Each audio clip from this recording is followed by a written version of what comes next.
In section 2.3, we're going to start off by talking about functions. When we're talking about functions, we're talking about plugging something in and getting something out. The thing that you're plugging in is called your x value. It's your independent value. And then you get out a y value, which is dependent on whatever you plugged in for x. Now, just because you can plug something in and get something out doesn't mean it's a function. It means it's a relation. And I always think of relation as kind of like a shorthand term for a relationship between your x's and your y's. However, how do you know when something's actually not just a relation, but is also one step further a function? Well, something's a function if for every x value there's only one y value, which means that the following won't happen. Here you've got one x value going to two different y values. So on a graph, what that would mean is you don't want the following to happen.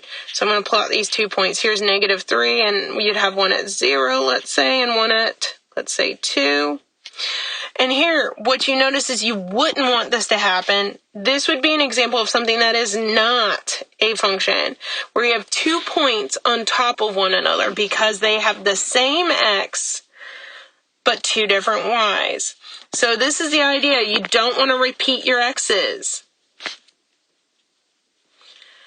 And we cover this in our college algebra courses. When we talk about the no repeating x values and something not being a function, that's when we come up with something called our vertical line test, and we'll talk about that in just a second. But while we're talking about x values, when we get into talking about x values and what are the possible x values for a function, we call this our domain. It's the set of all possible x values. So the set of all possible x values or inputs. Whereas our y values, we call that something else. We call that our range, and that's going to be the set of all possible output values, the things that you can get out of your function. So the set of all possible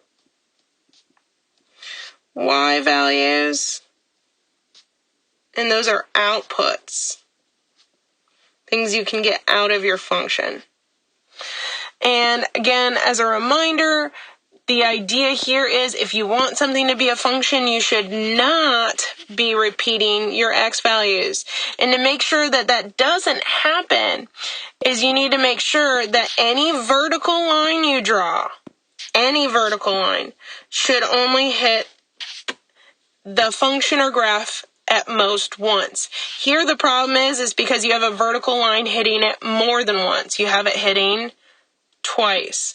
So that's what the vertical line test says, is that you should not be repeating your x's, and to make sure that that doesn't happen is your vertical line should only be hitting your graph at most one time. So this gives you a quick way to kind of look at some pictures and determine whether or not something is a function. For example, let's look at these 4 pictures. If you look at the first one here, you'll notice that your function hits, your vertical line will hit the function 1, 2, even 3 times possibly. So is this a function? Absolutely not.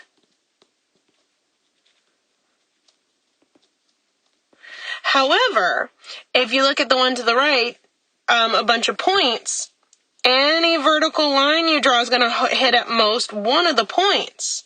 So is this a function? Yes, absolutely. But if any of these points had another point either above or below them, it would not pass the vertical line test and you would not have a function. And let's take a look at the next picture. We've got a circle, and Notice we hit the circle twice on a vertical line, so it is again not a function, and this is all due to the vertical line test. This is meaning that we would hit the same x value twice.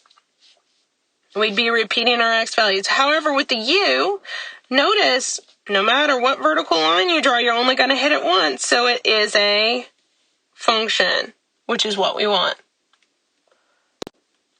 The next thing that we want to talk about, now that we've kind of mentioned domain, we've talked about what makes a function. Before we continue, we want to talk about domains, possible domains / ranges.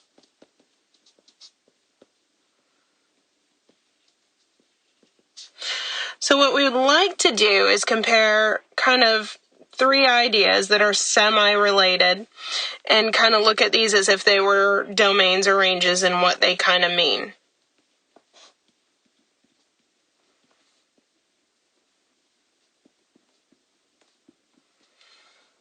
So let's take a look at their graphs.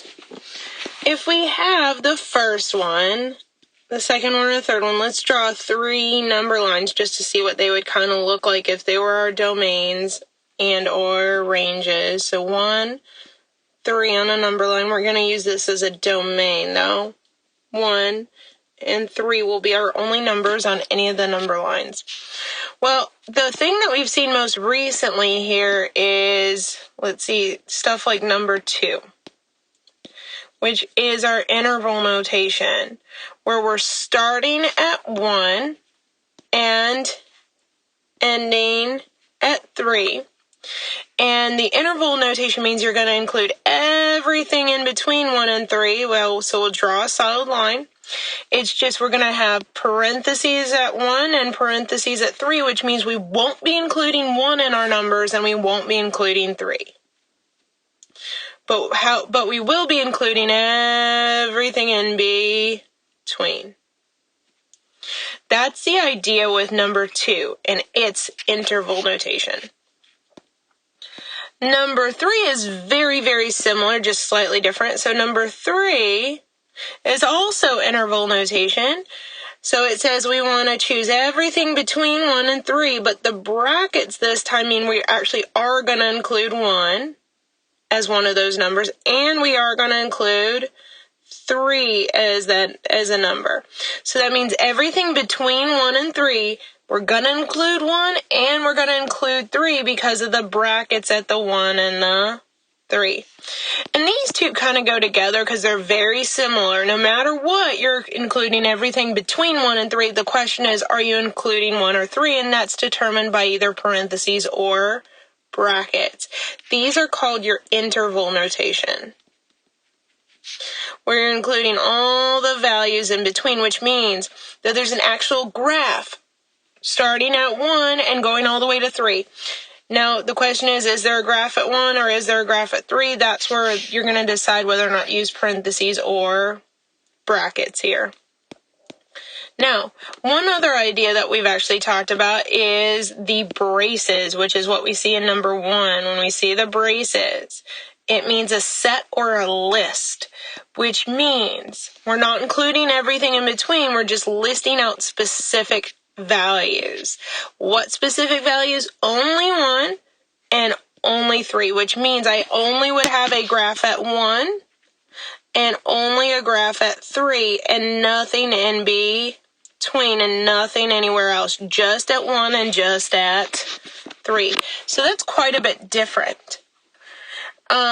And so what we need to be able to do is determine which notation to use. Am I just using just a list of specific values like we see in 1 where we're using this set notation? Or are we actually going to be using everything in between because we've got an entire graph to look at?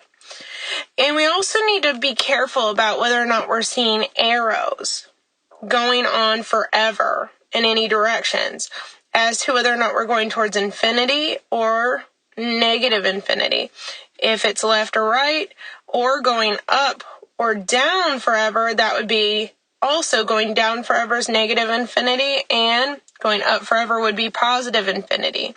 The difference, however, is going left or right, we're talking about our x values, which means we'll be talking about our domain. However, when we're talking about the going up or down, we're talking about our y values, and that means we'll be talking about our range.